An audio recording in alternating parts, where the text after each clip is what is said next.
the Lord spoke to Moses, saying, Speak to the sons of Israel, and you shall say to them, when you will have entered into the land of your habitation, which I will give you, and you make an offering to the Lord, as a holocaust or as a victim, paying your vows, or as a voluntary offering of gifts, or in your solemnities, burning a sweet odor to the Lord, whether from the oxen or from the sheep. Whoever immolates the victim shall offer a sacrifice of fine wheat flour, the 10th part of an ephah, sprinkled with oil, which shall have the measure of the 4th part of a hin. And he shall give the same measure of wine, poured out as libations, whether as a holocaust or as a victim. With each lamb and each ram, there shall be a sacrifice of fine wheat flour, of 2/10, which shall be sprinkled with 1/3 part of a hin of oil. And he shall offer the same measure, 1/3 part of wine, for the libation, as a sweet odor to the Lord. Yet truly, when you will offer, from the oxen, a holocaust or a victim, in order to fulfill your vow or for peace-offering victims, you shall give, for each ox, 3/10 of fine wheat flour, sprinkled with oil, which has the measure of 1/2 of one hin. And the wine, poured out as libations, shall be of the same measure, as an oblation of most sweet odor to the Lord. So shall you do.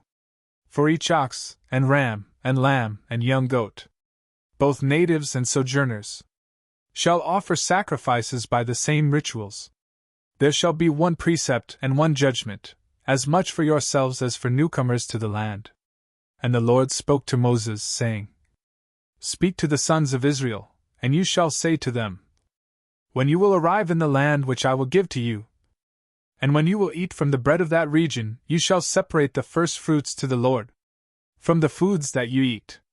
Just as you separate the first fruits of your threshing floors, so also shall you give the first fruits of your cooked grains to the Lord.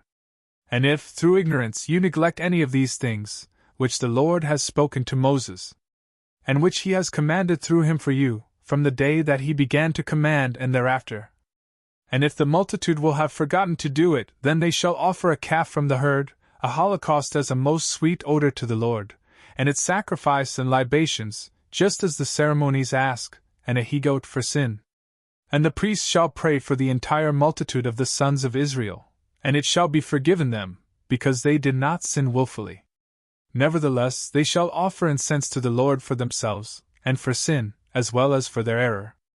And it shall be forgiven all the people of the sons of Israel, as well as the newcomers who sojourn among them, for it is the culpability of all the people through neglect. But if one soul will have sinned by not knowing, he shall offer a 1-year-old she-goat for his sin. And the priest shall pray for him, because he sinned unknowingly before the Lord. And he shall obtain pardon for him, and it will be forgiven him. One law shall be for all who sin by ignorance, as much for natives as for newcomers. Yet truly, the soul who commits any of these acts through arrogance, whether he is a citizen or a sojourner, because he has rebelled against the Lord, shall perish from among his people. For he has despised the word of the Lord, and he has nullified his precept. For this reason, he shall be destroyed, and he shall bear his iniquity. And it happened that, when the sons of Israel were in the wilderness, and they had found a man collecting wood on the day of the Sabbath, they brought him to Moses and Aaron, and to the whole multitude. And they enclosed him in a prison, not knowing what they should do with him.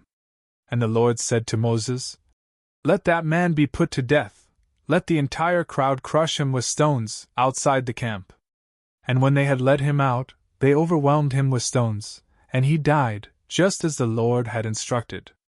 The Lord also said to Moses, Speak to the sons of Israel, and you shall tell them to make for themselves hems at the corners of their cloaks, placing in them ribbons of hyacinth, so that, when they see these, they may remember all the commandments of the Lord, and they may not follow their own thoughts and eyes, fornicating in various ways.